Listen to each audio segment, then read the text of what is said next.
So, good evening, distinguished guests, ladies and gentlemen. My name is Sylvain Charlebois, and I'm the Dean of the Faculty of Management here at Dalhousie University. And I'm a big supporter of the School of Public Administration, where talented young people explore and prepare for careers in service to the public. They have the good fortune of learning from some of this country's most inspirational leaders. We have a cadre of great faculty in the school. Leaders like the Honorable Mayann Francis, who joined the school recently. That is why it is my distinct pleasure to welcome you here this evening to the second lecture of Dr. Francis' Journey series, in which she will explore the spiritual guidance that nourished her understanding and practice of leadership while in public service. I can't help but think, given the events of last week with our neighbor to the south, there's no better time to talk about how the qualities of inspired value-based leadership can serve to unite rather than divide a community and a country. Before I introduce the moderator for tonight's proceedings, I would first like to acknowledge distinguished guests that are in the room right now. Starting with Michael McDonald, Chief Justice of Nova Scotia and Chief Justice of the Court of Appeal, who worked with Dr. Francis and also hails from Whitney Pier. Well, Mayann grew up. There seems to be 100,000 people that lives in Whitney Pier, but it's a tiny place generating great leaders for some reason. Something in the water there. Peter Drykus joining us as well, curator and director of the Dalhousie Art Gallery, which is currently featuring an exhibit of Dr. Francis' wardrobe, a fantastic exhibit. From her days as Lieutenant Governor of Nova Scotia, this popular exhibit seems to have propelled her to top stardom, having appeared on the cover of Coast magazine, interviewed by CBC's Q. Too many organizations that, as we know, interview cool people. I also wish to extend greetings to our online audience watching the live stream of these proceedings, which are being beamed around the world via the wonders of technology, and when the weather doesn't cooperate, still people can watch. I would like to also introduce our Masters of Ceremonies for the evening, Reverend Neil Bennett. Reverend, there you are. So Reverend Bennett is the president of the Atlantic School of Theology, whose board of directors is chaired by Mayann Francis. So they have worked closely together for several years on issues that are both dedicated to and feel passionate about. A native of Halifax and a graduate of the Atlantic School of Theology himself, and I believe a graduate of our own MBA program just a few years ago, Neil is an Anglican priest with 15 years experience working in the field of communications and marketing before becoming director of organizational learning with the Capital District Health Authority and later with the Nova Scotia Community College. Neil's also had a taste of the political life along the way when he served as Deputy Chief of Staff to Premier John Savage. So without further ado, I turn the podium over to Reverend Bennett. Reverend.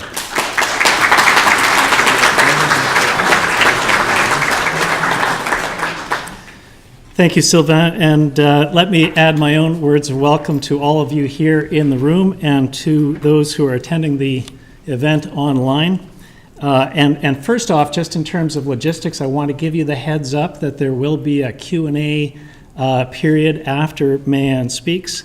And so you may want to take some notes and jot down a question or two that you will want to put to her. And questions from our online viewers can be posed via Twitter at #AskMayann. I'd be aging myself if I said I almost said #Ask Mayann. It is really just a tremendous pleasure to be here with you tonight and to be playing a role in this dialogue with the incomparable Mayann Francis. Now, I know her official title is the Honorable Mayann Francis, but in my mind, Mayann is also the incomparable, capital T, capital I, the remarkable, the amazing Mayann Francis. I first met Mayann when I was being interviewed for the position of president of the Atlantic School of Theology, and I want to ask you to put yourselves in my shoes for a moment.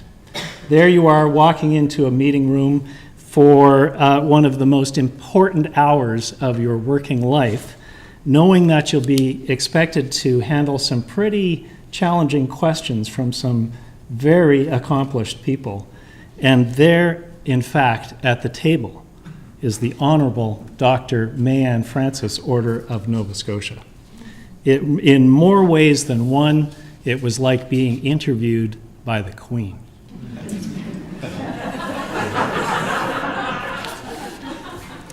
Since then, it has been just a tremendous blessing in my life to get to know Mayann and to get to work closely with her. Mayann, as Sylvain said, is proudly from Sydney, Whitney Pier on Cape Breton Island. The 31st Lieutenant Governor of Nova Scotia since Confederation, she is the second woman and the first African Nova Scotian to hold the position.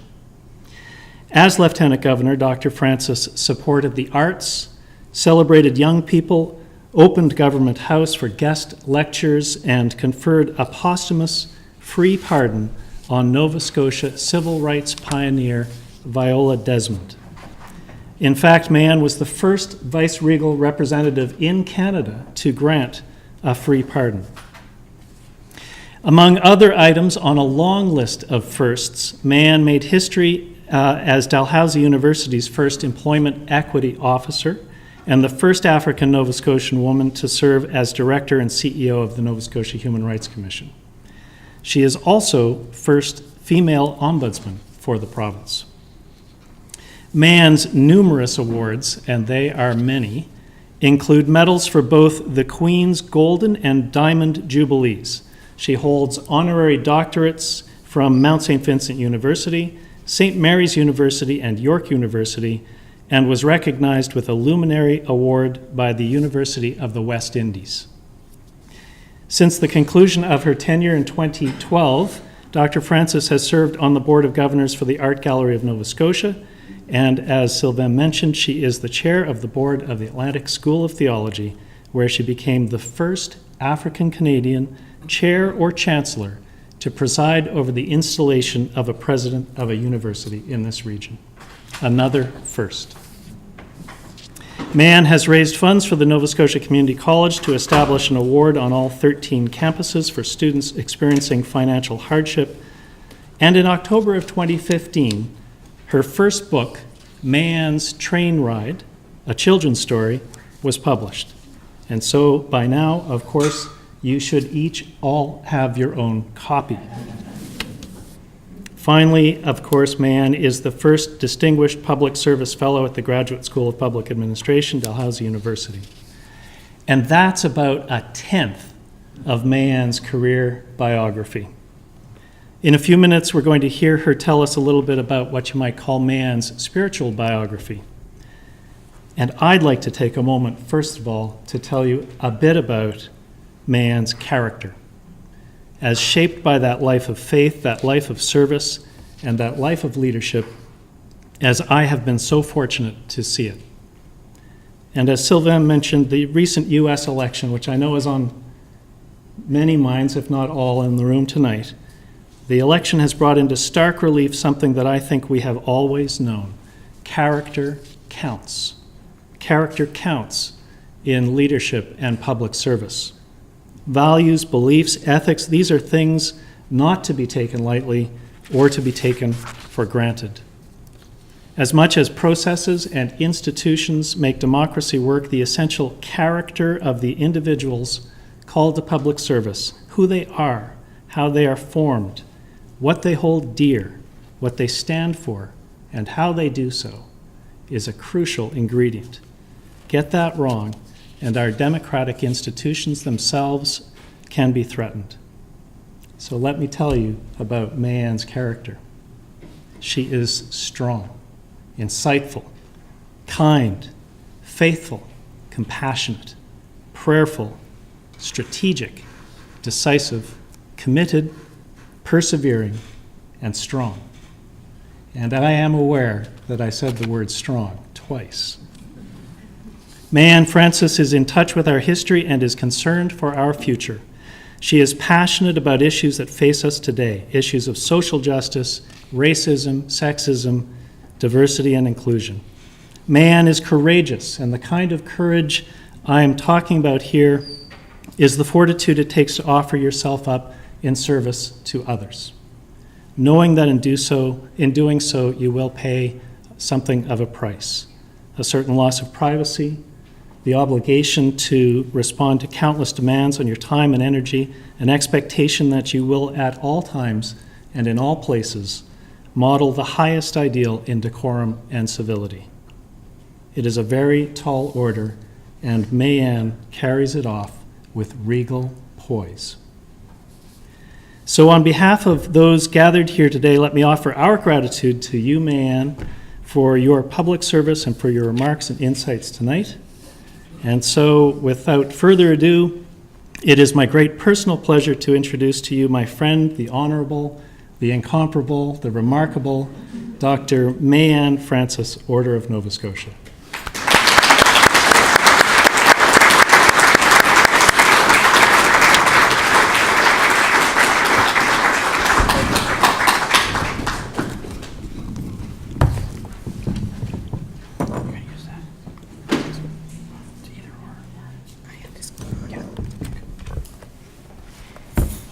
Thank you, Reverend Bennett, for that wonderful introduction that took me 30 minutes to write for you.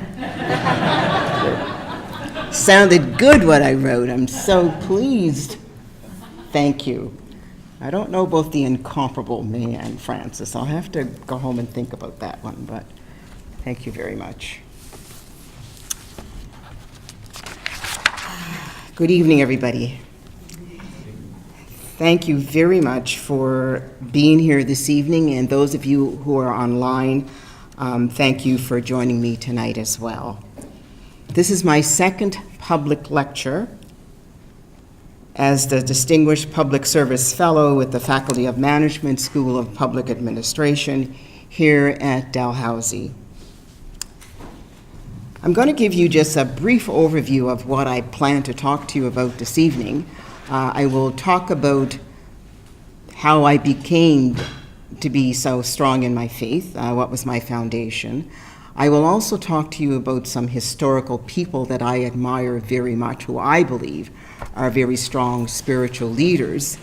And then I will also talk to you a little bit about leadership, and then I'll tell you about my own comments on leadership and what my life has been like as somebody who is very public and who has never hidden their faith in God. I acknowledge our presence on the traditional territory of the Mi'kmaq Nation. I am inspired by their resilience in the face of discrimination and the strength of their culture and spiritual beliefs, which has allowed them to endure so many challenges. I also acknowledge my ancestors and other warriors for their faith in God and their fight for inequality, or to fight for equality and justice for Black people.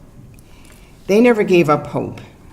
It is their determination and fighting spirit that gives me the strength and the courage to climb and soar as they would want me to do. In 2014, I was invited to speak at the 46th Atlantic Seminar in Theological Education on the theme of hope, compassion in a world of fear. I was honored and surprised by the invitation because I am not a theologian, neither am I an academic. They wanted me to bring to the table practical experience. So my talk tonight is about that practical experience, a personal faith-based journey in public service. Being a public figure and a strong believer in God can be challenging. Nonetheless, I do not hide that I am a woman of faith. I do not, however, wear my faith on my sleeve. I let my actions speak to the deeper meaning in my life. For me, demonstrating my faith means letting the light that is within me shine forth in all my actions and decisions. It is about seeing the face of God in everyone I meet. Sometimes very challenging. On March the 1st, 2006, I delivered my inaugural lecture. It was titled A Very Public Journey from Whitney Pier to Government House. And I began the lecture with a brief discussion about slavery. This is what I said. Slavery was one of the most frighteningly powerful and influential institutions that ever existed. It permeated every aspect of the life of countless generations of Black men and women. So powerful was the institution that centuries later the legacy it created still haunts Black men and women here in Canada and throughout the diaspora. The impact of slavery, not only in the United States, but here as well, led to a society structured for the oppressed and the oppressor. During the days of slavery, Black men and women fought for their freedom. Frederick Douglass, Nat Turner, Sojourner Truth, Harriet Tubman, risked their lives to free Black people from the bonds of slavery. Throughout their long struggle, Black people relied on their faith in God. They never gave up hope that one day they would reach the promised land. My late father, the Archpriest George Francis, was a priest in the African Orthodox Church located in Whitney Pier, Sydney, Cape Breton. St. Philip's African Orthodox Church is the only church of its kind in Canada. In 1979, the Ebony Express, which was a community-based newspaper out of Halifax, wrote an article about my father titled Sydney's Only Black Priest. Here's an excerpt from that article. Father Francis came to Sydney 40 years ago to take over St. Philip's Church, which had already been organized and established by the Reverend William Robertson some years before. George Alexander McGuire, a former deacon in the Anglican Church, first founded the church as a religious body in Chicago in 1921. McGuire broke away from the Anglican Church because of the degree of racial discrimination experienced by Black members. At the time, according to Father Francis, it had been actively suggested by certain of the Anglican clergy that the Black people should look for some other place to bury their dead and another site outside the Anglican Church to sanctify matrimony. As Father Francis recalls, the article stated, racial discrimination was very bad in the 40s, but by the early 60s, the line of demarcation had begun to fade. At present, he continued, things are not like they used to be. The ecumenical spirit, which now pervades the church, seems to be prepared to accept me on equal terms. And that was in 1979.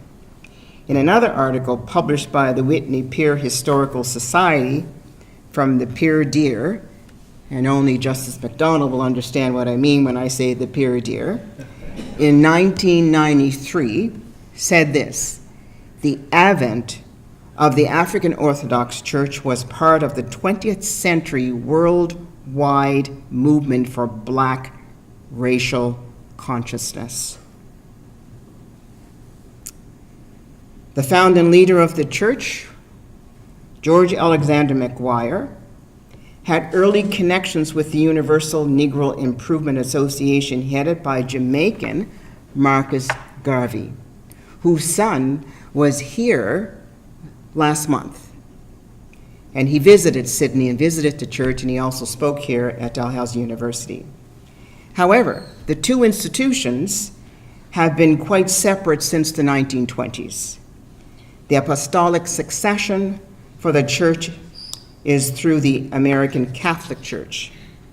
In 1921, Reverend Robinson of New York City established the African Orthodox Church in Whitney Pier in response to the request from Black steelworkers.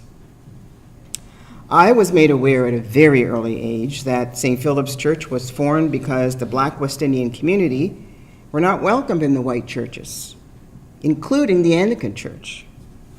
So you see, the legacy of slavery even found its way into religious institutions. Dr. James H. Cone, an American theologian born in 1935, has written extensively about Black theology and Black power. His hermeneutics is based on his experience as an African American who faced discrimination and racism growing up in the South.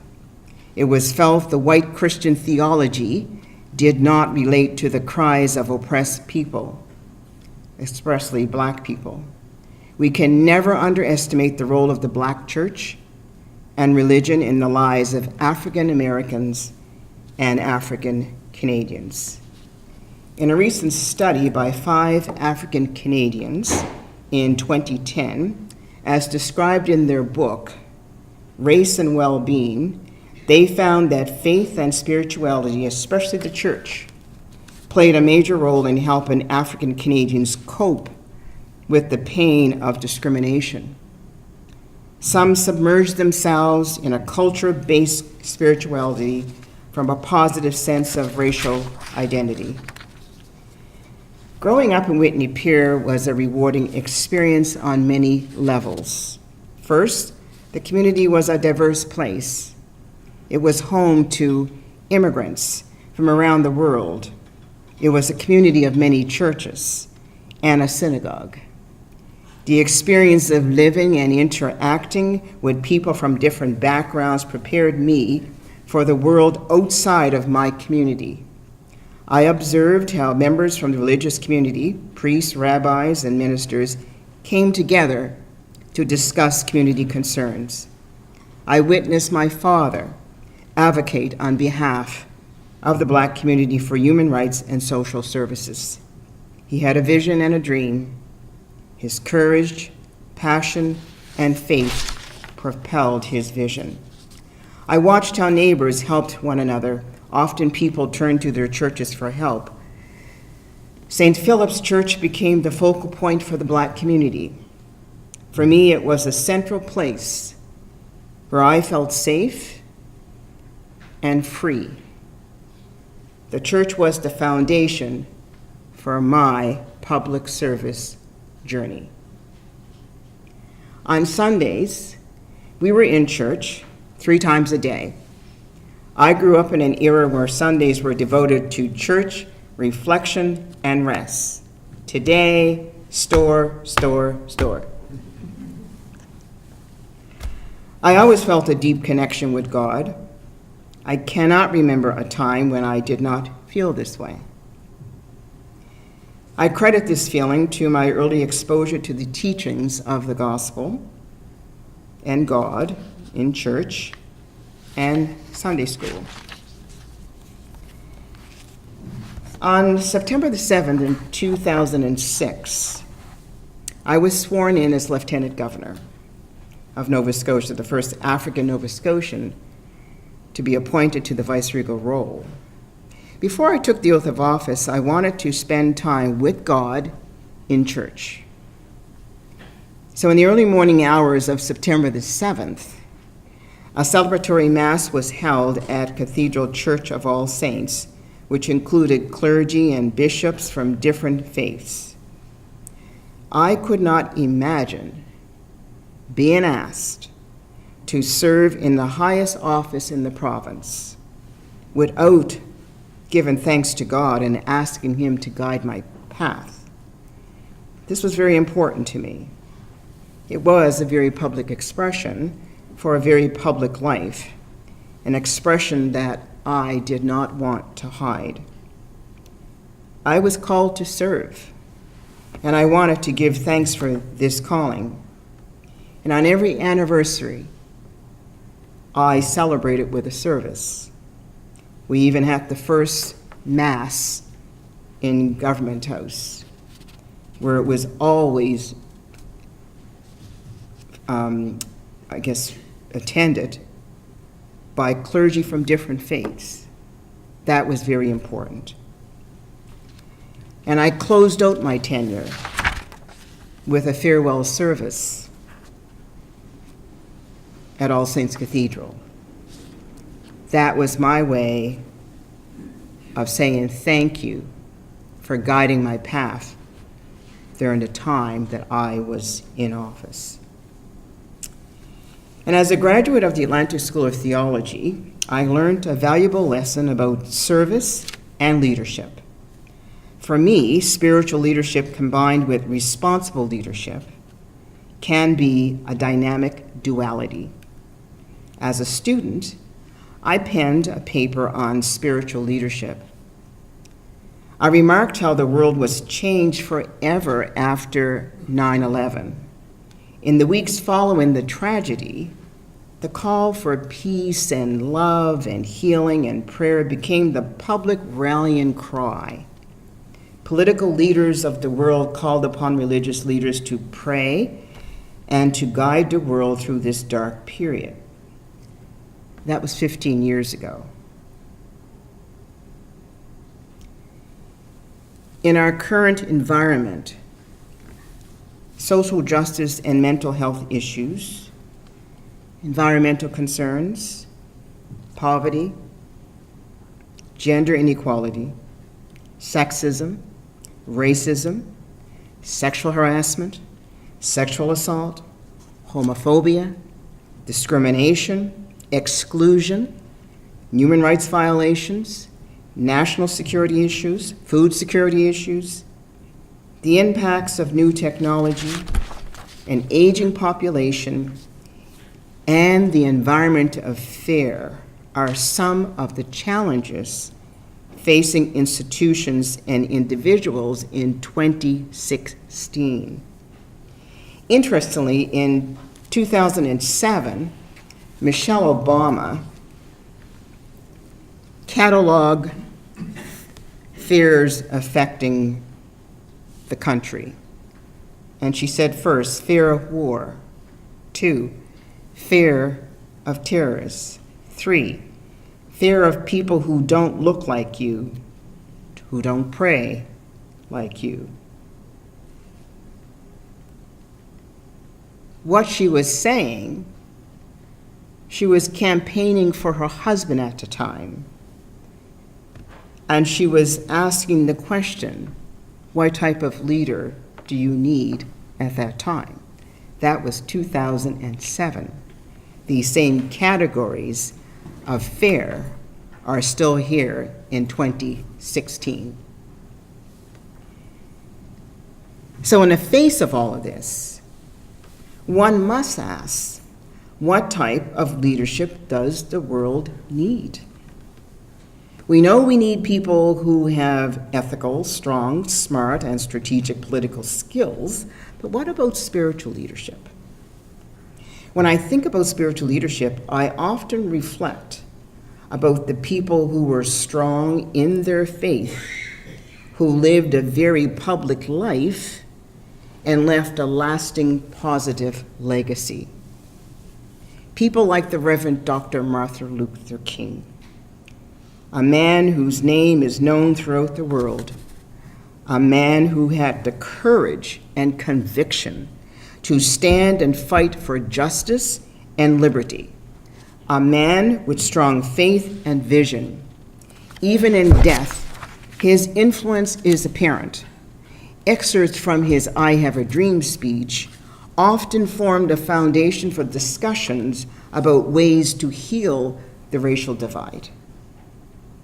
Because the chosen profession was that of a Baptist minister, it is not surprising that an abiding faith in God provided Martin Luther King with sustenance and a firm conviction to move forward.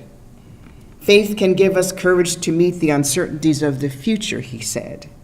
The people are looking for leadership, and if I stand before them without strength and courage, they too will falter. Martin Luther King. President Barack Obama, the first African American president of the United States, was inspired by Martin Luther King. In a speech at the National Prayer Breakfast in 2011, he said, "My mother, whose parents were Baptists and Methodists, grew up with certain skepticism about organized religion. She only took me to church on Easter and Christmas. And yet," he said, his mother was also one of the most spiritual people that I ever knew.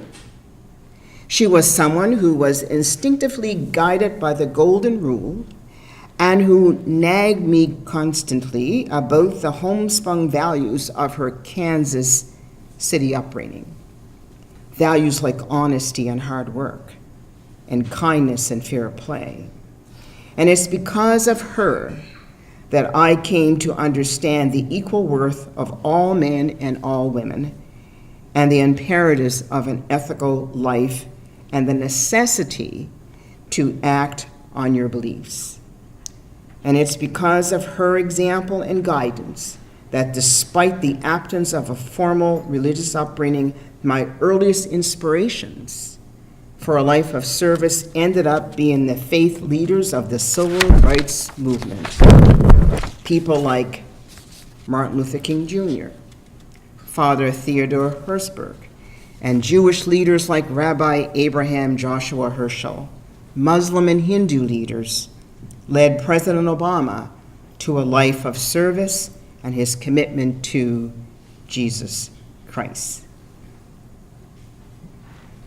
When I spoke at the 46th Atlantic Seminar in Theology, Education, on Hope and Compassion in a World of Fair, on the last day of my 5-day presentation, I discussed the impact that leaders with a strong sense of faith and spirituality had on the world. Florence Nightingale believed from a very early age that she was called to save the poor. So, in 1842, she had become conscious of the world of misery, suffering, and despair which laid outside her little world of ease and comfort. Even though she believed in God, she still had many questions. She was described as the radical theologian. And on August 13, 2010, on the anniversary of her death, she was the first commoner to have a chapel in Westminster Abbey named after her. Even though she may have had questions about religion, she did not stop caring for others. Throughout her life, she demonstrated compassion. Caring for others and setting an example for us to follow was her calling. Malala, we all heard of Malala. Malala is a tireless fighter for the rights of young girls and women. Because she and her family believed that girls should have an education, the Taliban in her native Pakistan targeted her. And in 2012, they attempted to kill her by shooting her in the head. She lived. Today, she continues to speak out and fight. For her, this fight is for the rights of girls to have and education. Malala is Muslim. In her speech to United Nations, she said, "Dear friends, on the 9th of October in 2012, the Taliban shot me on the left side of my forehead. They shot my friends too. They thought that the bullets would silence us, but they failed, and then out of that silence came thousands of voices. The terrorists thought that they would change our aims and stop our ambitions, but nothing changed in my life except this. Weakness, fear, homelessness died, and hopelessness died. Strength, power, and courage were born. I am the same Malala. My ambitions are the same. My hopes are the same. My dreams are the same. I do not hate the Talib who shot me. Even if there is a gun in my hand and he stands in front of me, I would not shoot him. This is the compassion that I have learned from Muhammad, the prophet of mercy, Jesus Christ, and Lord Buddha. This is the legacy of change that I have inherited from Martin Luther King, Nelson Mandela, and Muhammad Ali Jinnah. This is the philosophy of nonviolence that I have learned from Gandhi Ji, Baka Khan, and Mother Teresa. And this is the forgiveness that I have learned from my mother and father. This is what my soul is telling me. Be peaceful and love everyone. At her young age, Malala is a leader who is setting an example for the world. Her actions have inspired millions of people from all walks of life to embrace the values of courage, compassion, love, and forgiveness. Her outlook and leadership remind me of Her Majesty Queen Elizabeth II's 2015 Christmas message. This is what her message said. Despite being displaced and persecuted throughout his short life, Christ's unchanging message was not one of revenge or violence, but simply that we should love one another. Her Majesty is the Supreme Governor of the Church of England, attends church weekly, even on holidays, and prays daily, but never tells anyone to go to church. She never tells anyone to go to church. She has no power to make political decisions, but her personal authority has brought nations together. What is the secret of the Queen's remarkable consistency of character and extraordinary contribution to nations, the Commonwealth, and the global community? Well, she answered that question in 2002. She said, "I know just how much I rely on my faith to guide me through the good times and the bad. Each day is a new beginning. I know that the only way to live my life is to try to do what is right, to take the long view, to give of my best in all that the day brings, and to put my trust in God. I draw strength from the message of hope in the Christian gospel." That's her answer. Whether on a small or a grand scale, all of the aforementioned people demonstrated, in my view, spiritual leadership. They were visionaries with a plan and the ability to lead people. They have filled a gap during a time when the world and their communities needed their guidance. We need their courage and strength to take up the mantle in the fight for justice for everybody. My religious upbringing and my faith have helped me maneuver the complexities of life.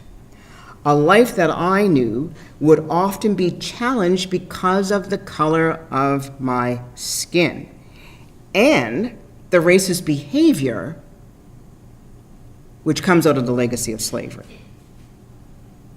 Like my ancestors, my spiritual foundation was the rock on which I stood to help chart the course for survival and success. Because of my faith in Christ's teachings and my belief that God loves me, I have the courage, the strength, and the hope to keep going, practice forgiveness, and forge a path for those who will follow me. Prayer is a constant in my life. At an early age, I discovered the power of prayer. St. Augustine teaches that the necessity of prayer for perseverance has always been the faith of the church. Just as Christ went away to lonely places to pray, I too find peace, rejuvenation, and strength in my private time with God. Others may describe this quiet time as being in the moment and not attach a name to the silence. This is fine. This is perfect. For I am in no way trying to convert anyone to my beliefs or position. For me, nonetheless, the time that I spend in silence is with God. This is my strength. This is my armor. Wherefore, take unto you the whole armor of God, that you may be able to withstand in the evil day, and having done all, to stand. This is the armor I need to help me stand tall and take on the responsibilities of leadership, whether on a grand or a small scale.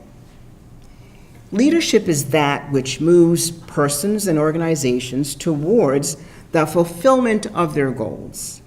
One of the characteristics of leadership, according to Harris Lee in his book, Effective Church Leadership, is to clarify and maintain the vision. This statement is not only applicable for a specific church, but also for the global church, the world. Recently, I had the opportunity to ask an Order of Canada recipient, successful CEO, political commentator, member of many boards in this province and in Canada, and also a policymaker, about his leadership. He attends church every Sunday and he teaches Sunday school. I asked Bill Black if his faith has impacted him as a leader, and this is what he told me. My leadership style and philosophy have been shaped by faith in many ways. Two of the most prominent. Number one, at Maritime Life, we worked hard at understanding and improving employee satisfaction based on a belief that employees would do a good job of satisfying customers. We surveyed at least once a year to understand what the drivers of employees' satisfactions were. Interestingly, he said, pay was about fifth. What consistently came first was being treated with consideration and respect. It struck me then, he said, and still does today, that the employees were saying what was found in 1 Corinthians 13, which is a chapter on love.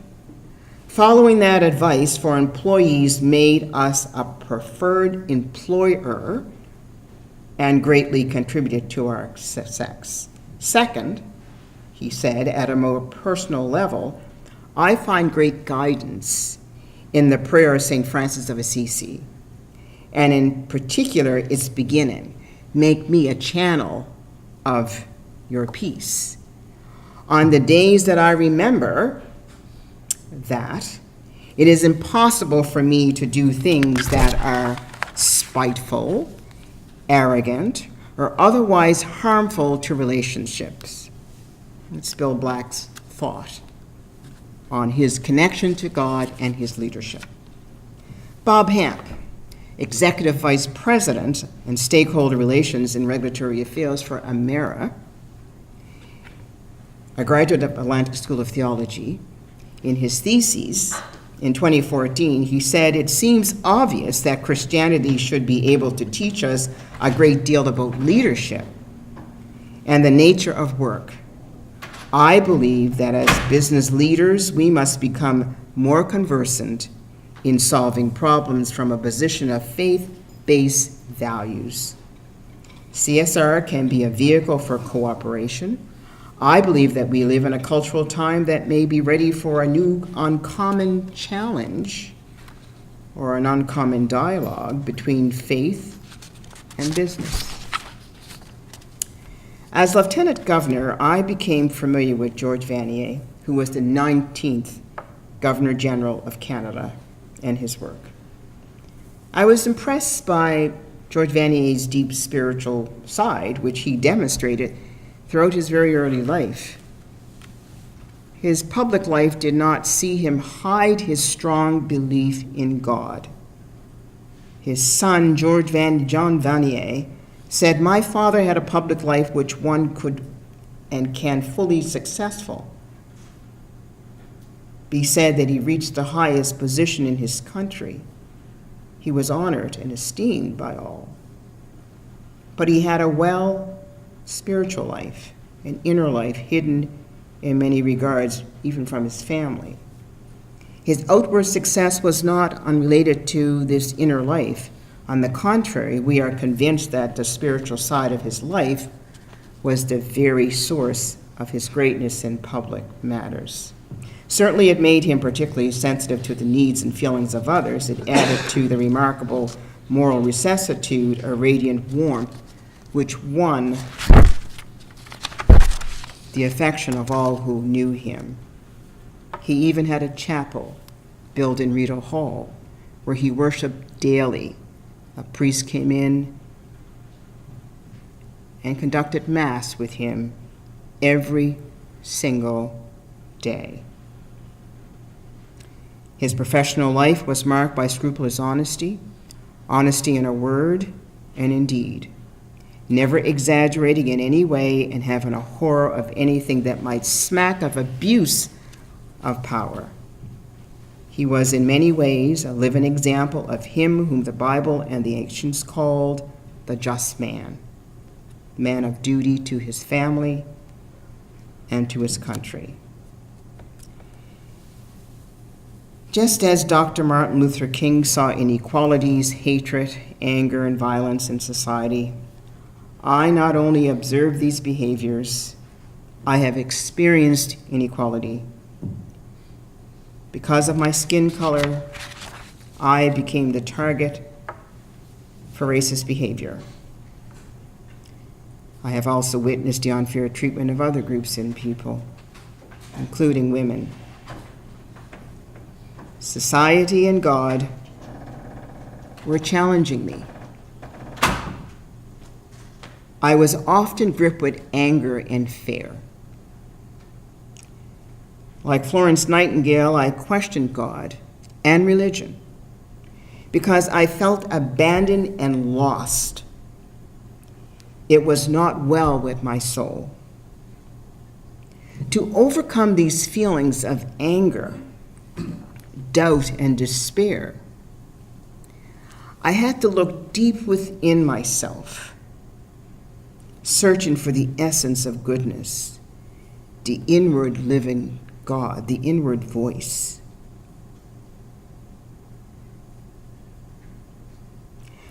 I began to meditate regularly on love, compassion, kindness, forgiveness, and humility. These words became another layer of my already formed foundation, the foundation that was shaken but was not broken. I refuse to give up on people.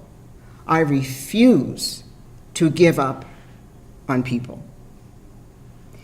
If I did, anger would rule my life and that is not what I wanted for my life's journey, because my faith tells me that I have a purpose and God has a plan.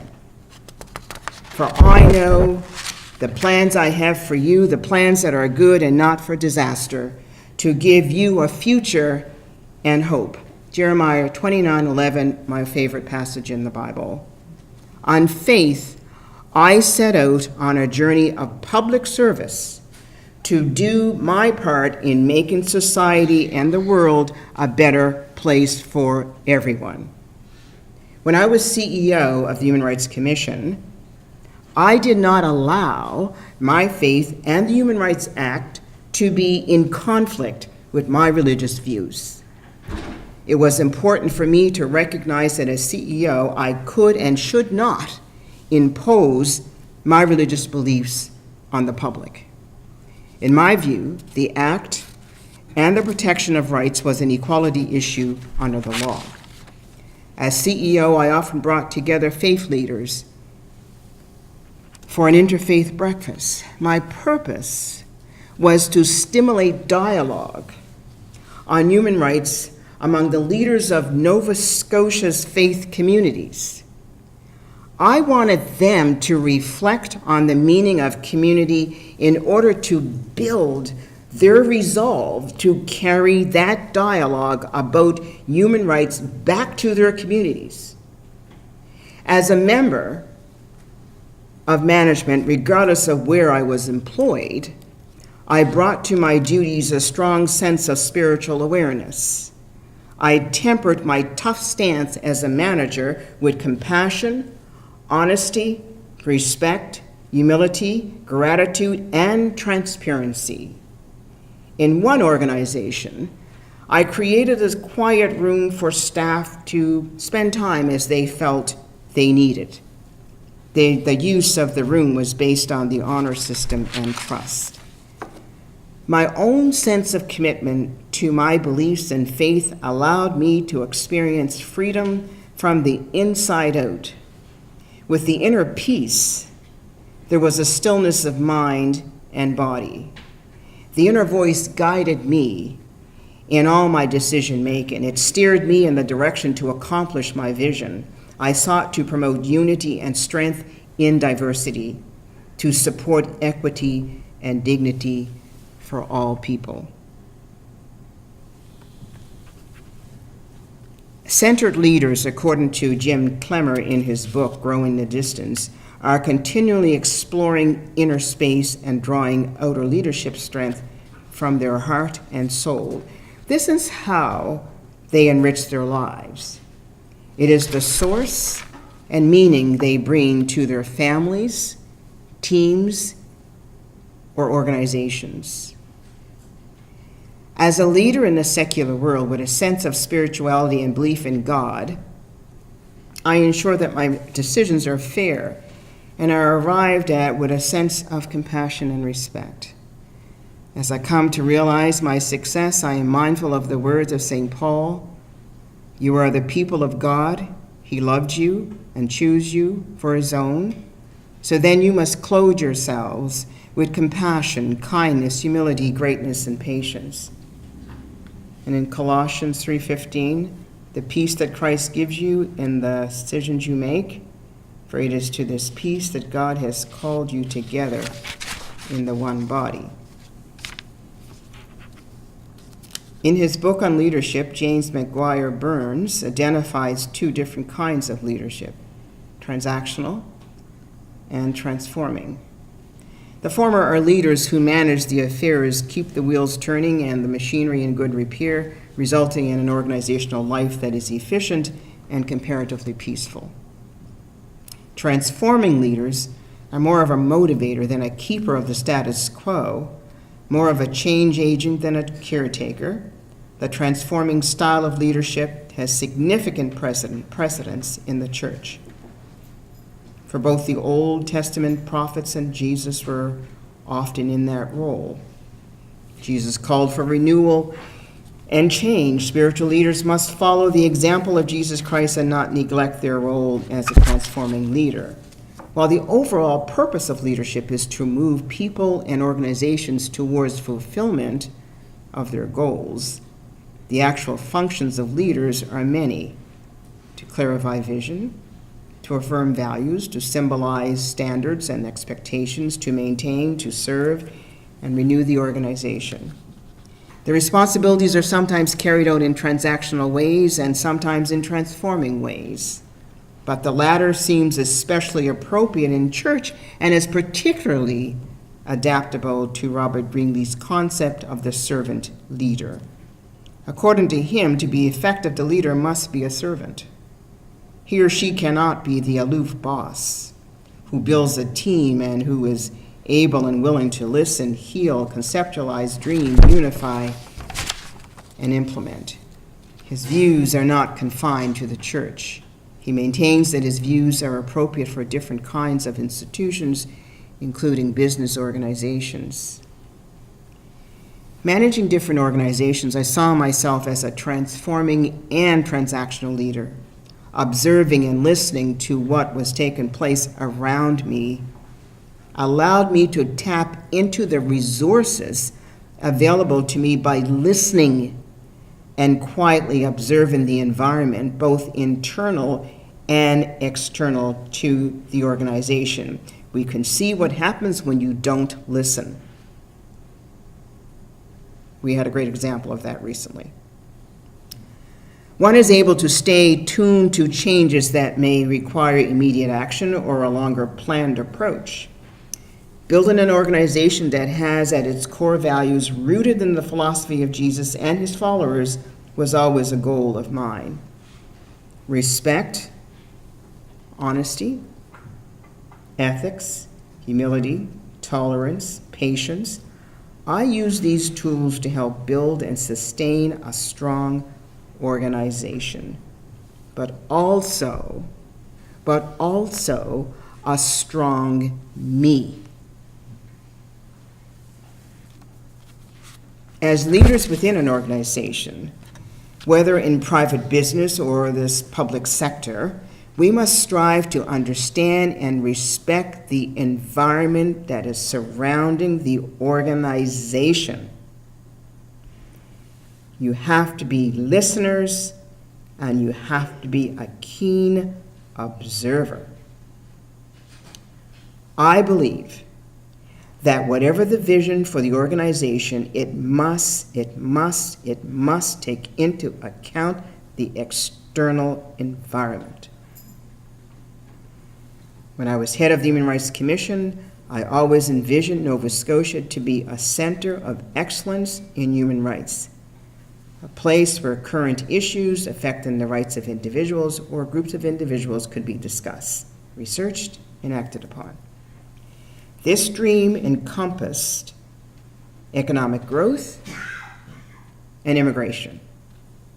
For immigration can contribute to the growth of the economy.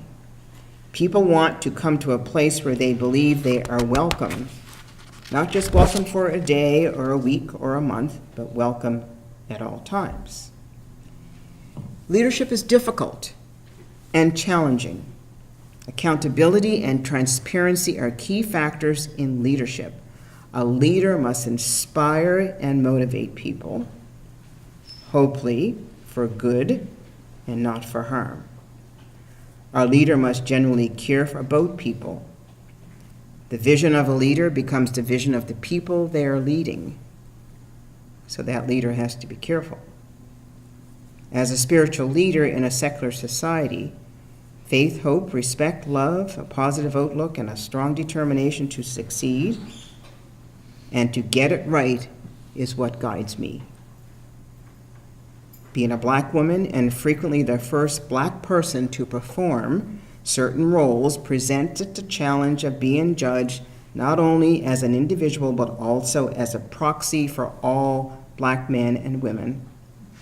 It was important for me to leave a positive footprint. In our world of fear brought on by anger, war, chaos, hate, and violence, and the abuse of technology, how do we promote hope and compassion? How do we start a conversation about the need for respect? How do we balance the economic pressures of job creation with respect for the physical environment? How do we stop the promotion of hate, which leads to a narrow vision of the world and discrimination? Today, many of us are in search of something. We are not certain what that something is. Do we need to embrace the power of faith, hope, understanding, and prayer? To paraphrase noted academic Joseph Campbell, they must be shown how to live in this world. Spiritual leaders must rise to this need. The void is there. There is a spiritual thirst. Spiritual leaders are not only confined to ordained clergy, priests, rabbis, imams, or theologians. I certainly do not fit in any of those categories. I am, however, a Christian woman of faith who believes in God. I embrace and acknowledge the power of prayer, and I respect religious beliefs of others.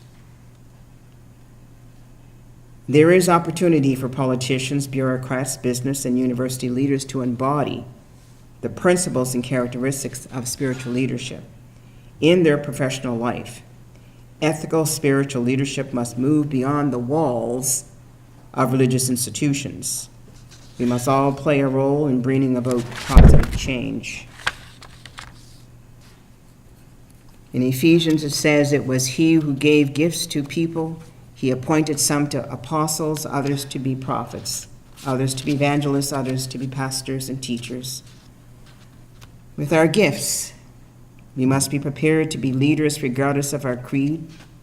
Spiritual leaders must have vision, goals, courage, faith, an understanding of others, humility, and a strong sense of self.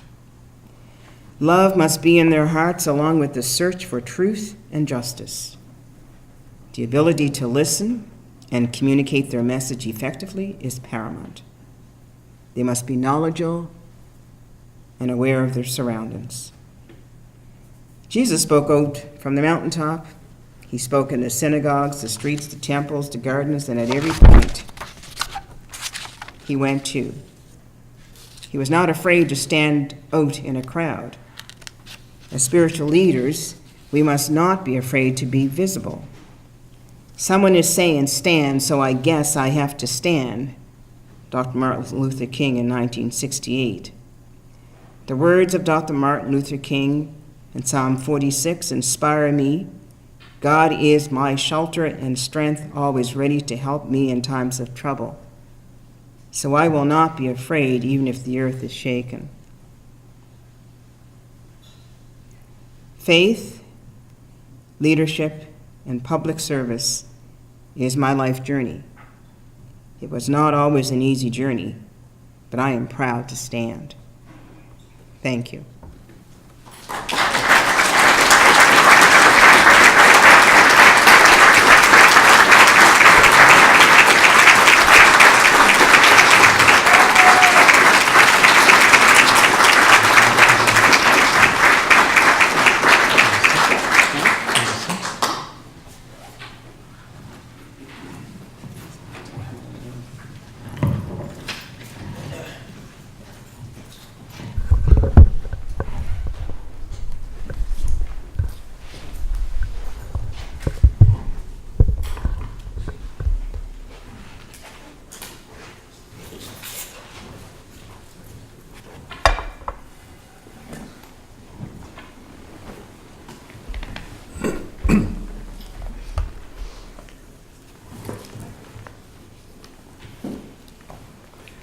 Hello, Mayann. Hello. That was wonderful. Thank you so much for your remarks tonight. We have a few minutes in conversation, just the two of us, before we invite the rest of the room and the online viewers into some dialogue with you. And I was reflecting on our relationship. You're my board chair, and I'm the president who reports to you. And so I know very well how good you are at asking the insightful, the difficult, sometimes provocative questions. And so I get to turn the tables just for a few Revenge, minutes. is that what this is? And to start with, man, there's something that I've been wondering about for some time. And I want to refer to the way you began your remarks tonight, which was to pay tribute to the warriors who came before you, the ancestors who fought for justice and equality for black people, who fought against colonization. And yet, you as Lieutenant Governor stepped into a role that called for you to represent, even embody, the British Empire, the monarchy, the foundation of one of history's greatest colonizing powers. Is there a tension there for you? Is there something that needs to be reconciled, and if so, how do you reconcile that? I think I said in my speech, somewhere in that long speech, I talked about being angry and fearful. And if I were to live in anger because of slavery and because of colonization, you and I probably will not be sitting here. So I think the answer that I can give you is that it was not difficult for me to be in the role of representing Her Majesty, because to not do so, how do I show others that yes, we can do this, and leave that example for a number one or a number two? So I can't live back there. I know what happened, and what I like to do for myself is to learn from what happened back there, but it's not something that I'm going to live with every day, and because there's an opportunity and something happened back there that I must say, no, I'm too angry to do that now, I can't do it. No, that's just not my personality. Okay, thanks. Now, this is a related question, and you may have already answered this, but when I think about the Anglican Church, for example, and I'm an Anglican priest, the history of the Anglican Church, where you're a member of the Anglican Church, you attend the Anglican Cathedral. The history of the Anglican Church is one that brings the church very much into that colonial project. The church has often been complicit in oppression and colonization. From the perspective of being a part of that institution, do you feel any qualms, any tension there for you personally? No, I always like to say, in your face.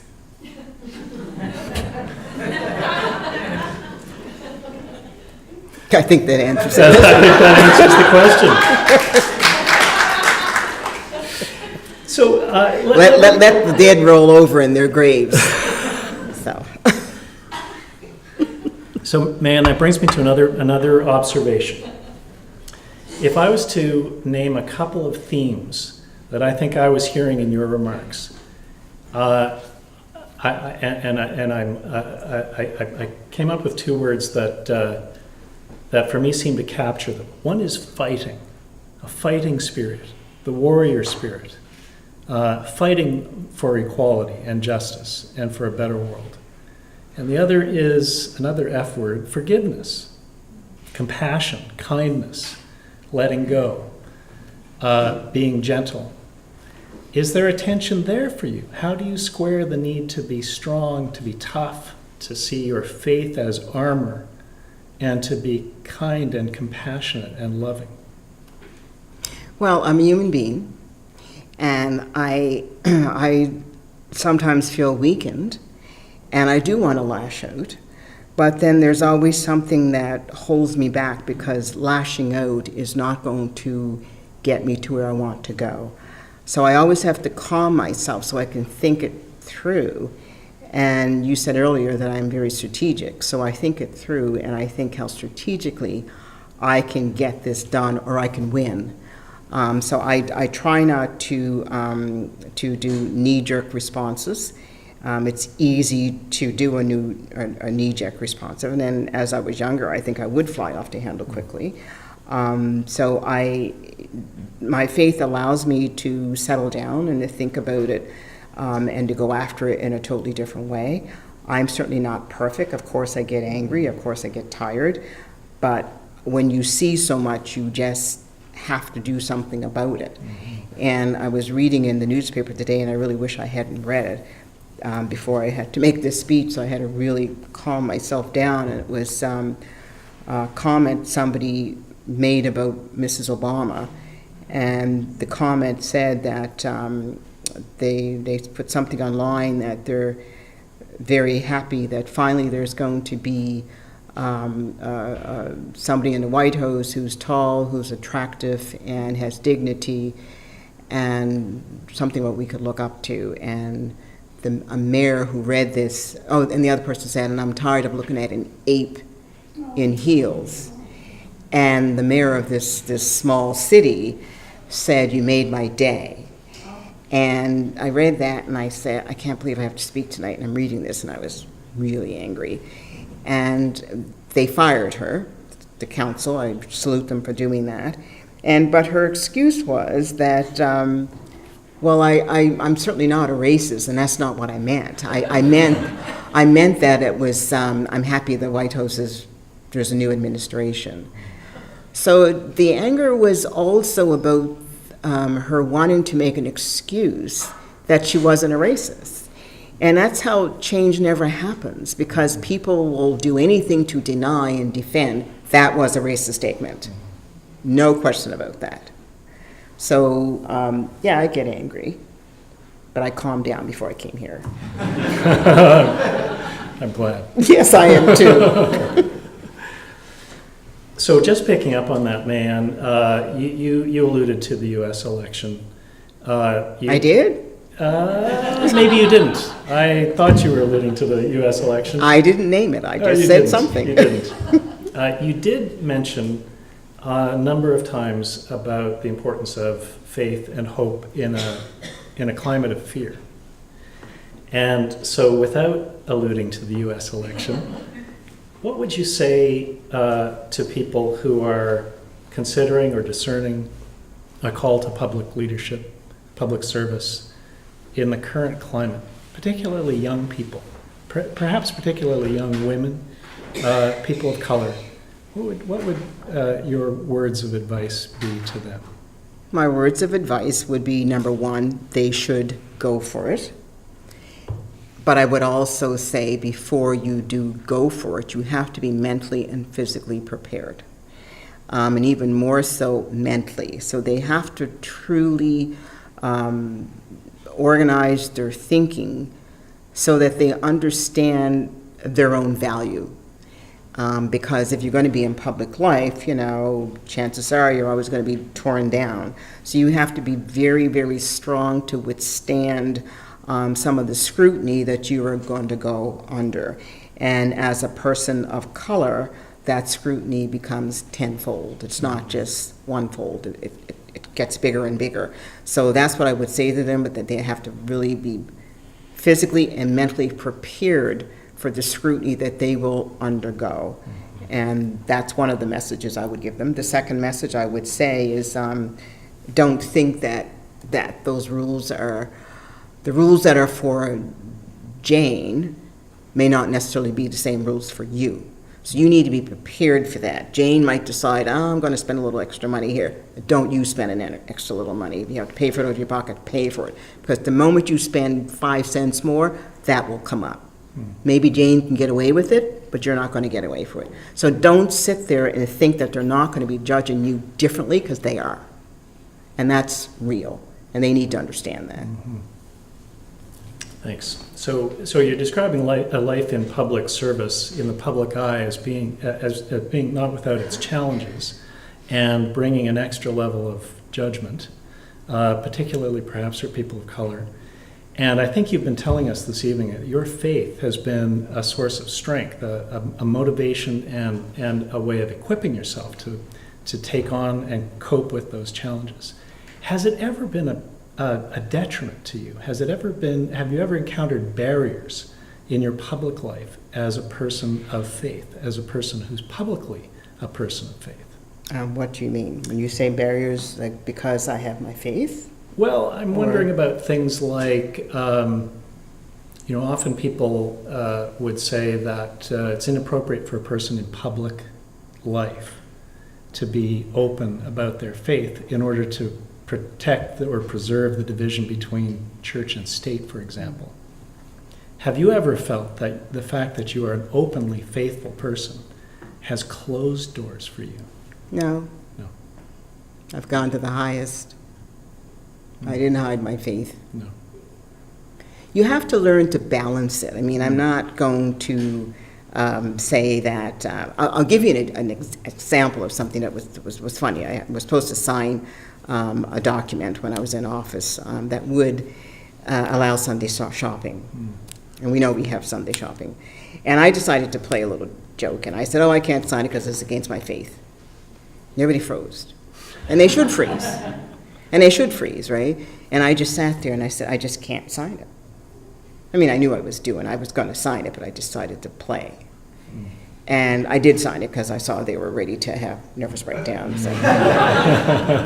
Seriously, they were. It was very sad when I saw how they were. And I just said, calm down. I'm okay. I'm going to sign it.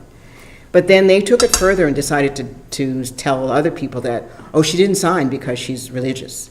So then they said, what do you mean she didn't sign? We got to get her to sign. So they said, no, she signed. So anyway, but just think if I decided not to sign it, I don't know what would have happened. It would have been a constitutional crisis of some sort, but I'm not that foolish. I mean, I believe I don't have to go shopping on Sunday if I didn't believe it, but I do go into the stores on Sunday. I'm not going to sit here and say I don't. I don't make it a habit. Sometimes I have no choice, but I have. I've got one more question for you, and then I think we're going to open it up to the folks in the room and the folks online. I've got an hour's worth of questions for you, actually, Mayann, but I'll just pick one of them. So many of the leaders you mentioned and quoted in your remarks have encountered experiences of extreme hardship. Malala being shot by the Taliban, Martin Luther King. How does hardship factor into shaping a leader? How does how does that work in your estimation? For me, first of all, when you experience hardship, and I have, and I am devastated, and usually I could be devastated for a month or longer, and then I realize I can't stay this way because then I become just paralyzed that I can't do anything. So then when I do my meditation and I'm praying, I always ask, show me what the message is in this hardship. I'm always asking, what is the message there? Can you please show me that message? And, sometimes I think I get the answer and sometimes I think I don't. But I pull myself out by prayer. And that may take 6 months. It may take a year. But I don't think I ever stay down long enough. But I have gone through hardship. And it's about getting back up, dusting yourself off, and keep looking to find out how can you avoid that from happening again. One of the things that I try to do throughout my adult life is to learn to read people.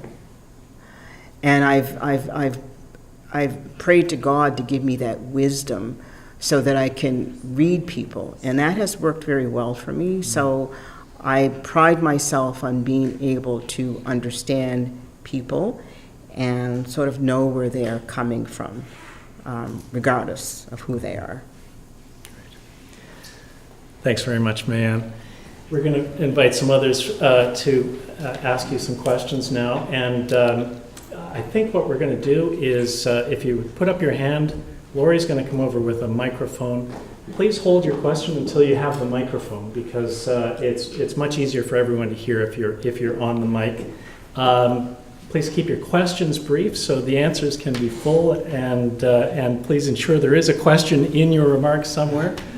And we have about a half an hour of questions and answers, so we'll try to make sure that everybody gets an opportunity to ask a question of Mayann, whether you're in this room or whether you're online. So who would like to ask Mayann something? I'd like to make a comment. Good evening. It was lovely to be here. I just want to read and make a comment on your last answer to the question that you had. If anyone did the crypto quote this morning, in the Chronicle Herald, it was, life is like photography. You need the negative to develop. A source unknown. Thank you. Thank you. That was my question. I just wanted to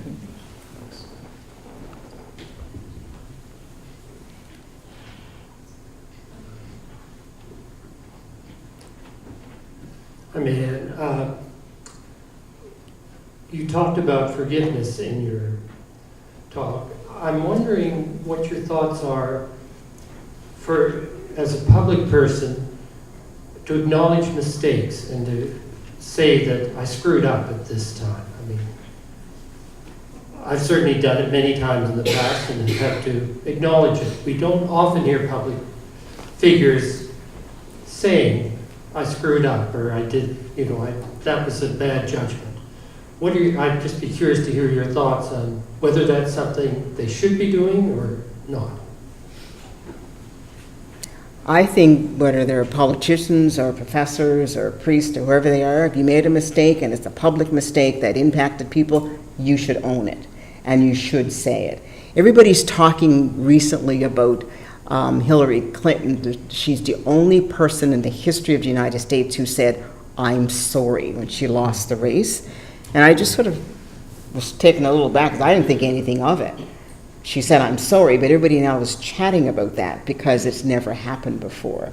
But then again, there's never been a woman in the running. Okay, so she said, I'm sorry, but I think people should acknowledge it. I believe you'd get more respect when you say that this was a mistake, we went down the wrong road, and we should have went the other road. I think you should acknowledge it. We're going to go to an online question now, I think. Nicole?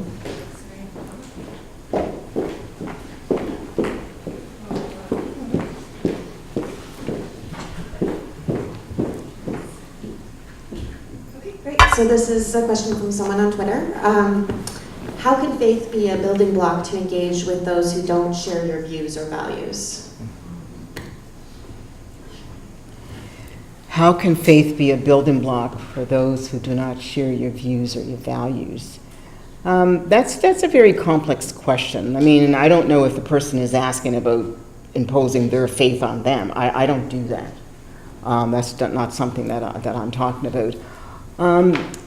I respect other people's views.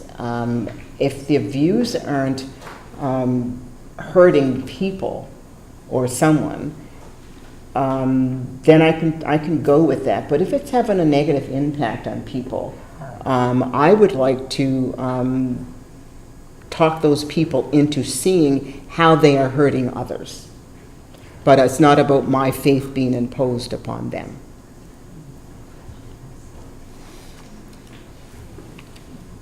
Does that answer the person's question?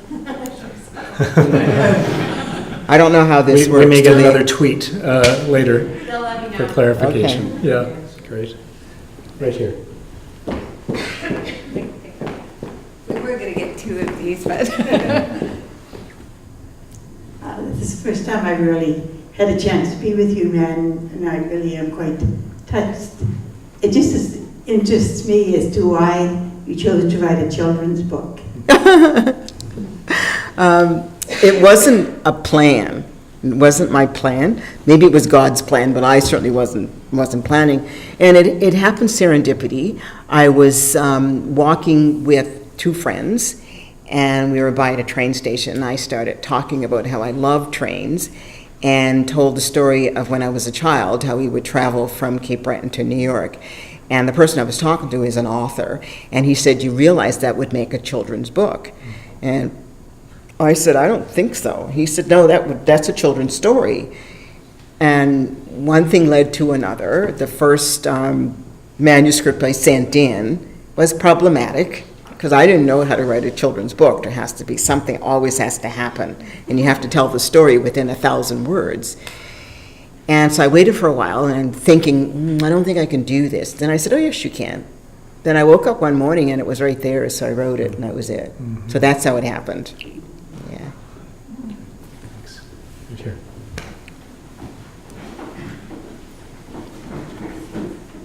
Hello, Ken. Hello, Dr. Francis. Hello.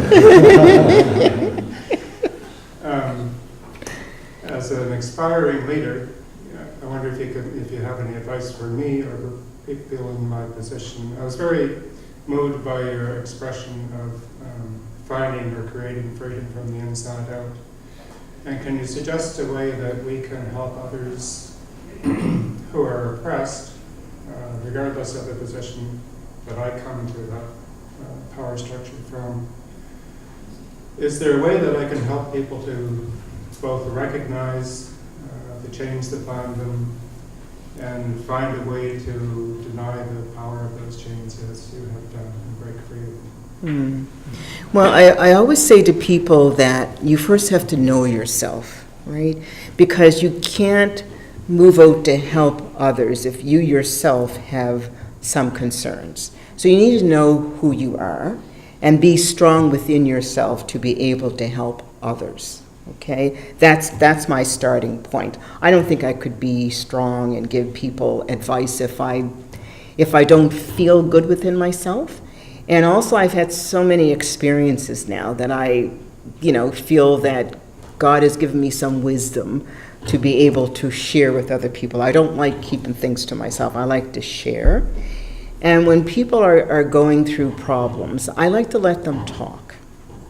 I want to hear them talk, because there may be something within what they're saying I can hear that they don't hear. And I would go from there. But you need to be a really good listener, and you have to always be able to listen with your eyes as well. And not everybody can do that, but that takes years and years of practice. And you have to like people. I know some people get on your nerves, but you still have to like them. Because for me, as a child of God, I truly have to look at everybody's face as I see God in it, which, as I said, is a challenge. But that's how I try to live my life. It's not easy, but that's how I have to do it. Does that help? But it's getting yourself grounded first. Taking care of you if you want to take care of somebody else. And sometimes taking care of you means admitting your weaknesses. And a lot of us don't want to do that. Thank you, Mayann. Oh, sorry. I've been deeply touched these days by President Obama and his magnificent ability to make this transition time a time of real leadership. And it shows his compassionate leadership. And I'm wondering what your thoughts are about that sense of movement in his leadership style. Well, Obama is a very spiritual person. And throughout his presidency, he had a spiritual advisor. And so I would think that for him, as much as he may not have agreed with the outcome, he knows the office is important. He has respect for the office. And so therefore, he's going to put this aside and say, the people have spoken. It is now my job to make sure the transition is smooth. He has no more comment other than to make sure the position that the office is respected and the transition is smooth. So I would say that comes from Obama being a very strong person. He respects himself. He's a very spiritual person, and he has the highest respect for the office that he has held. So regardless of who the winner is, he knew that for him it's the smooth transition of power. And that's what he's doing, and that's what he's to be admired for. I know that they'll miss him. If they care to say they'll miss them. But he will be missed. Mayann, if I could just follow up on that question, because I've been thinking about exactly this.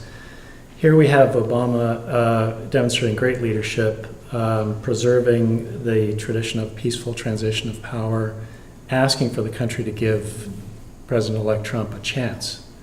And then on the other hand, there have been tens of thousands of people in the streets of major cities across the country. A very different approach. And I've often wondered which I would take, or which would be the right approach to take. Do you have any thoughts on that? Well, we live in a democracy, and the people who are protesting in the street, they can protest. This is democracy. And the question I would ask for the people in the street is, did you vote? It's one of the questions. But even if they did vote or did not vote, I mean, they cannot expect to overturn the will of the people. They have spoken. They're protesting.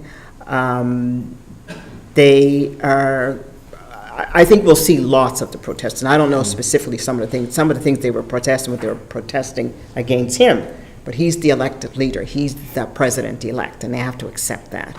But I think some of the protests is protests of fear, protest of bigotry, protests of racism, which this whole campaign seems to have brought out. And the protests, I didn't watch it today, but some of the protests has been against who he selected to be his special advisor. So, you know, the people have a right to protest, and we may see protesting going on for a long period of time until his administration decides to stop it. I think somebody up there had a question. Did you have a question? Yeah. No, just a follow-up on the question. When they ask you, just a follow-up on the question when they ask you how your faith can help. Does your faith help you accept someone who doesn't share the same value? I think it's the very foundation of the Christian faith, if I'm not mistaken. Love your neighbor as you like yourself. So the neighbor is basically someone who's not like you, whether it's creed or race or religion or value. So I think it's the very foundation of the Christian faith. I mean, I'm talking about as far as I'm concerned. So I think basically the answer is basically you can be found in the Bible. That's just a follow-up. Thank you.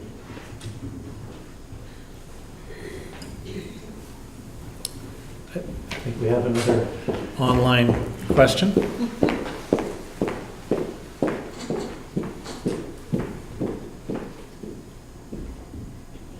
So another one from Twitter. Dave would like to know, can you describe your meditation process with regards to getting centered on your work and bringing Jesus into your day?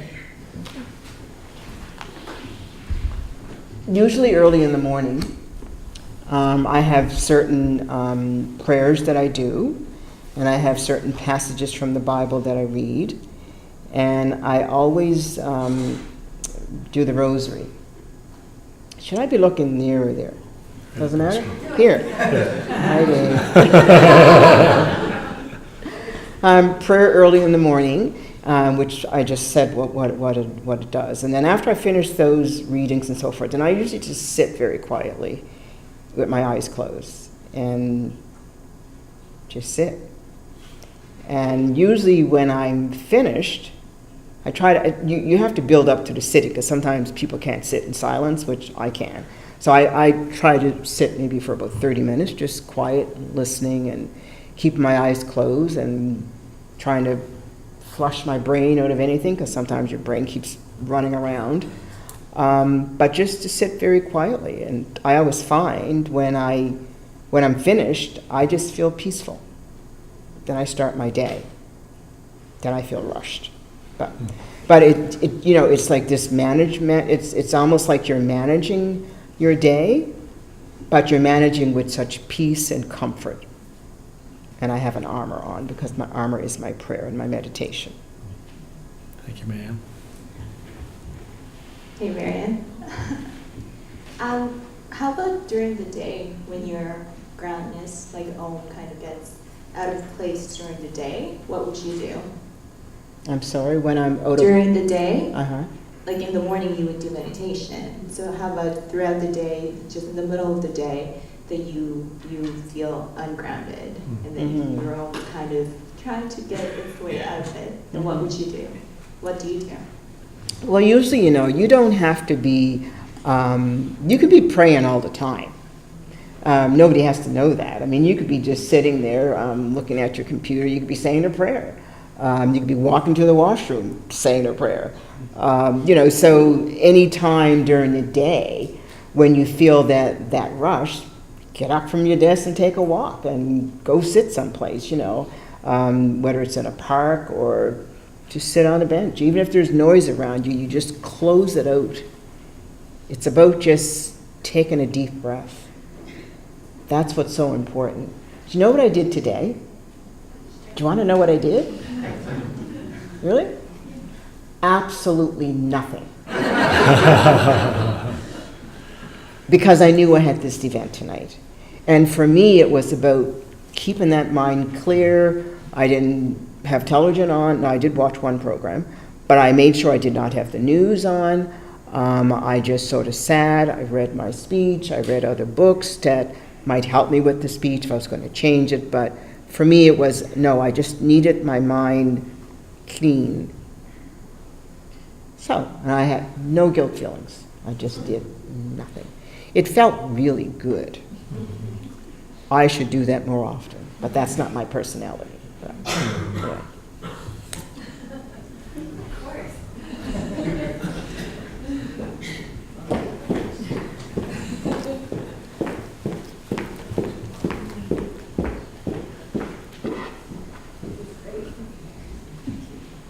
Thank you very much, Dr. Francis. It's always a moving experience to be listening to you. I don't know if it's truly a year since you gave the first one. It's hard to believe. March, okay. So it's been a while. I do want to mention, I think it has been missed, if not my mistake, that you do have a doctorate honorary degree from Dalhousie, and we are definitely very proud of that. It's recent though. It's very recent, so. So you have very eloquently noted that we have the same fears that existed several years ago, despite many efforts of many people to deal with several of these challenges. And I noticed that in general you are reluctant to give unsolicited advice, but very generous when you are asked. So given that you are among us, and we have this privilege of having you among us, what advice would you give to us, the ordinary people, not public service servants? What can we do on a day-to-day basis to bring our small contribution to change? And because someone noted a quote, the quote that remained in my mind from before I left, I read it on Facebook, was that the electric light was not created by continuing to improve candles. I don't know why it stayed in my mind. Maybe somewhere we do need a true change, and I'm not talking about, making a country great again. But what is it that you would recommend that we can bring our incremental contributions and hopefully make a bigger one, even on a very small local level? Thank you. Well, I believe everybody has a role to play in making our society better. And these days, it's even more challenging, but it's even more important for people to do something. Whether it's speaking up when you see an injustice, whether it's in your own department, or whether it's on the street. I don't know if you've heard about what happened on a streetcar in Ontario. Did everybody hear about that yesterday? One man looked at a brown man and told him to get off the bus because he didn't belong on the bus. And to the credit of the other white passengers, they defended the victim and said to the other, you get off, you're the racist, we don't want anything to do with you. That to me was beautiful. They stood up. They didn't just sit there and put their head down, okay? So you need this, know when to stand up. See how I ended my thing about standing up? Martin Luther King talks about standing up as well. And I would encourage people to stop this smugness as well about it's over there. It's not here. It is here. It is here. And those of you who know it is here, you need to speak up. You can't be expecting somebody else to always speak up for you. But you need to know how to speak up and be prepared for what will come with speaking up. And then I would always say, like how this person who made the comment about Michelle Obama and the response by the mayor, you made my day. Then she said, well, I didn't mean, I'm not a racist. Anybody knows me, I'm not a racist. I just meant that it was, I felt good that the administration was changing. The piece I would say to her is, no, you are a racist. No, you need to own it. When you cannot own whether you're a sexist or a racist or homophobic, you'll never get cured. You got to own it. And, you know, when she said people will say I'm not a racist, I was saying, I wonder who those people are. You know, so as long as you're not owning something, so we all grew up in a socialized way. We all have our little thoughts. We all do.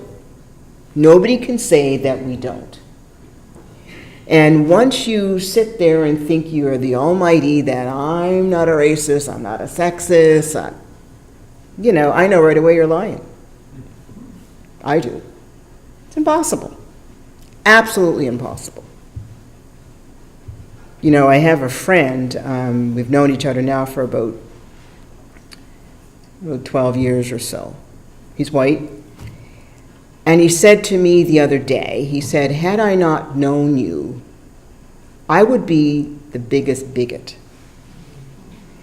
Because I work with you with business, but you made me so comfortable that whenever I had thoughts, I would say, I have to share something with you.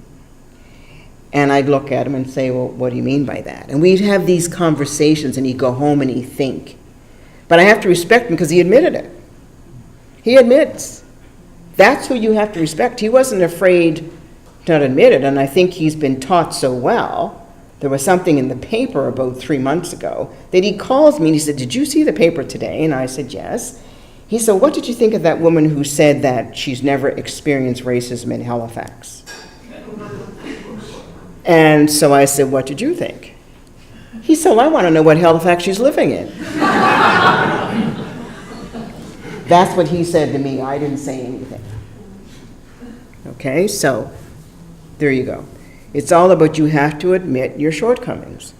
And we have to speak up when we see an injustice. I always, I think of the government, whether it's public service, provincial or federal. I always ask, where are the people of color? Are they all working in equity areas? Are they all sitting up as clerks? Where are they and how come? Those are the questions you have to ask. I always ask, how long will we continue to embrace our immigrants? Or are we going to start eventually saying something about the immigrants? The whispering. It's starting already. It's starting already. So when I talked in my speech about listening and what not listening has happened, the result across the border, we need to listen here too. We need to look for the signs of possibilities because they're everywhere. We are not exempt. And on that depressing note, are there any more questions?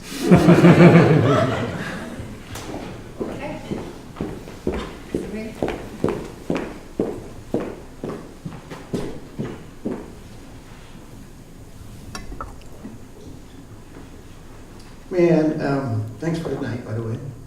It's wonderful.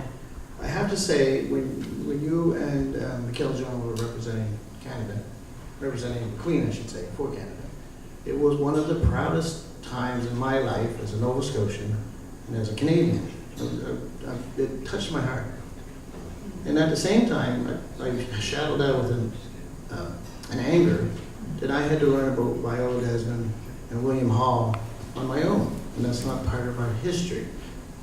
how do you feel about things like the debate over Cornwallis and the naming of that park and his statue, and reconcile that with, you know, the history that he had? There's a lot of people who are hurt by that. I personally want to throw a rope around it and pull it down myself. But how do you feel about pairing up historical figures with the naming of stuff like that? And I'd like to see it called William Hall Park myself. Thank you. Well, one of the things we cannot do is erase history. And I don't think I want us to erase history. But I'm going to give you an example of the new museum that just opened in Washington, D.C. On Black history. And I guess it was in the making for, I don't know, many years. And I guess it's a very phenomenal place. And they ran into a dilemma before they opened because they had Bill Crosby. So the question was, what do we do, right? Bill Crosby had his successful show, and now we know about Bill Crosby and the allegations that are made against him. So they made a decision that we can't hide it. We need to talk about it. We have what he did, the good years, and what he's accused of. So they have it right there. So you can see it. But I don't think they put him up in big prominence. I think it was there. So that they can say that, yeah, he did this for Black people in terms of getting into movies and film. But this is what he also did, which took us several steps back. I don't know if that's what it says. So in terms of the Cornwallis, I really haven't thought in terms of the statue coming down. Let's just say it comes down. What goes in its place? Has anybody thought about that? Because if it comes down, and I'm saying if it comes down, what has to be there then is the story of Cornwallis. So if you're going to take it down, for me, you have to replace it with the story, the truth of the story, that he scalped, that he did this, that he did that. That has to be there because he still is part of the history. So one or the other, you cannot cover up the history. That's where I stand. We have time for one more question. Thank you, Mayann, for your wonderful talk. Just want to contribute to your last statement there on Cornwallis. The statue can remain but be taken down from the pedestal and put on the ground. And behind it there could be a plaque or some diorama telling the story that you talked about. But to have these statues of these people who did such terrible things way up there, so you have to strain your neck to see them, is something that people around the world is grappling with. So statues of Christopher Columbus for the Americas, do you take them down and fling them in the ocean? Or do you put them on the level surface so they are in, they're not above most people? So the story of not hiding the story is, of course, important. Because we have to deal with the good, the bad, and the ugly.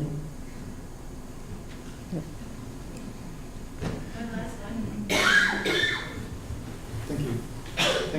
Thanks, Dr. Francis. Wonderful. Both an enchanting and gritty evening, so thanks so much for that. In the 1960s, three of the great Black thinkers, Martin Luther King, Malcolm X, and James Cone, who you mentioned earlier, were leaders articulating a vision for Black America. Two of them were killed. James Cone is still alive and still writing, and has embraced a lot of indigenous theologies too. So he's really bridged into the world of indigenous people. So in 2013, he wrote a book called the Crucifix, or the Cross, and the Hanging Tree. Right? So in that text, I think what he's talking about, and this is really my question, building on the earlier question, we talk about small things that happen in our society, things we can do, stand up against racism, make stands, unequivocal, yes. But he says you got to remember the hanging tree because you're still enslaved. Black people, minorities are still enslaved, and you're still hung. And one of the great reliefs for me was that Barack Obama wasn't assassinated during his presidency. No, seriously. I mean, I thought every day, I mean, hearing the news that he was shot because he was a black man who forgot his place. Yeah. That, you know what your place is. You know as a black woman what your place is. Mm-hmm. What can we do in our society? This is a bigger question. I loved your question earlier about what can we do incrementally, but what can we do as a society that's revolutionary? What Martin Luther King talks about, what Malcolm X talks about, and what James Cone, who hasn't been shot yet, talk about is a different kind of society. And as you can leave us with nice dreams tonight as we leave this place, and based on your experience, what are some of the things that, if our society was a different society, what could it be like? If we can't forget the cross, and we can't forget the hanging tree that indicts all of us. What could change to make it a better place? Well, it's a very powerful question, Jody, and I really appreciate your asking that question. And in fact, somebody suggested that I should go and spend a week with Reverend Cone. He's in New York City, so I should go and spend some time with him. It's hard to give one quick answer in the short time that we have together. But I believe that it's time for church leaders and people of faith to come together and to talk and say, what can we do in our respective churches? You folks have a pulpit every Sunday. You need to use that pulpit, and you need to challenge your congregations about their own views and how they feel towards immigrants, how they feel towards black people who live here, how they feel towards brown people, how they feel towards indigenous people. It isn't that's the flavor of the day now. With the Truth and Reconciliation, everybody now is on the whole gift of, we've got to do indigenous things now. Does it come from here? Or is it because that's what the study says? And that's what's been happening. Everybody knows, we'll stand up now, so we'll sit down now. So it's standing up all the time. When I heard on the radio this morning about the pressures on the food bank, and when Halifax said that some of it is as a result of the refugees, but not all of it. Well, you know what people heard. You know what they heard. The fact that you said it. So is these things got to be checked. It'd be nice if somebody picked up the phone and called the guy from I think it was Feed Nova Scotia that said it. Why would you say that if you said that's not the only reason? That doesn't have to be said. So that adds to, are they a drain on our health care? Are they a drain on this and that? That all leads into it. And that's what you saw across the border. So that's subtleties, but I say the church leaders, they got time, they can do it. Is there anything wrong with the church leaders saying, I want to meet with you, Mr. Premier? Is there anything wrong with the church leaders saying, I want to meet with you, Mr. Prime Minister? Or who your MLAs or MPs are? Now it's time to do that, because if you think that what happened across the border cannot happen here, wake up. You see what's happening. They put a swastika on Rabbi's door in Ottawa, the guy on the bus. Something else happened. I forget what the third thing was. But it's real. All you need is for that person to come up the middle who's been listening and absorbing and get into it. So I think the leaders have an opportunity, and now is the time that they should not miss. And they can start in their own churches. And it will be painful. And some might say, I don't want to go. I remember in my church, and it was February, and I said, is anybody doing anything for Black History Month? Well, we really don't have any black people in the audience. Guess what I am? Do you understand what I'm saying? So it doesn't matter. You don't have to have a black person in a congregation to have something for Black History Month. And it doesn't always have to be Black History Month. It could be any month. I think the way the hate is, it should be regularly. And if you're a smart clergy, you'll know how to tie it into the gospel. Because the argument could be, well, you know, the gospel said something today. No, if you're smart, you'll tie it in. Or for the readings, you'll do it. So I don't know if that answers your question, but I'm taking it I'm taking it on the spiritual leaders, whether you're lay or whether you are a priest.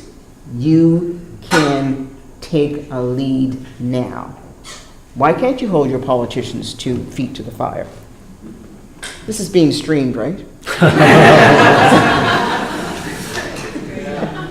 I don't have any problem. Thank you so much, Mayann. We're going to turn it over to Sylvain for the last word, but just before we do, I want to say how much I've appreciated sitting here with you and listening to you this evening. You've been truly inspirational. A moment ago, you said wake up, and I feel like you have woken us up. So I thank hope you so much. Yeah.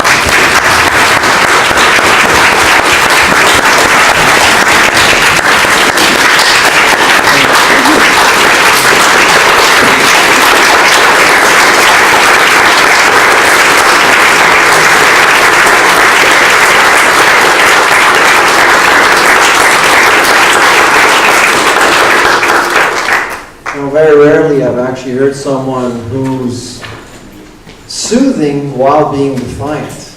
And that's what I heard for the last hour and a half. So it was beautiful. It was mostly beautiful and inspiring. It was the first time I actually heard you talk, and my goodness, you could have just gone on forever. No, I think I would have lost them. There was one thing you said that really caught my attention, and I thought, to me, it was the most powerful thing you said tonight.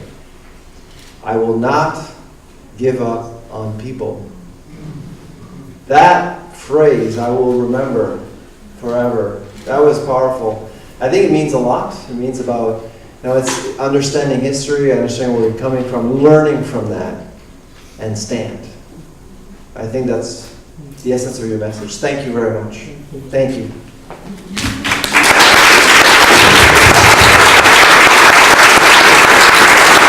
Thank you very much, Reverend. Great job. As Dean of the faculty, it's always a pleasure to see the community come in our home here in the faculty. It's always nice. So thank you very much for coming tonight to hear Mayann. And enjoy the rest of the evening. Thank you.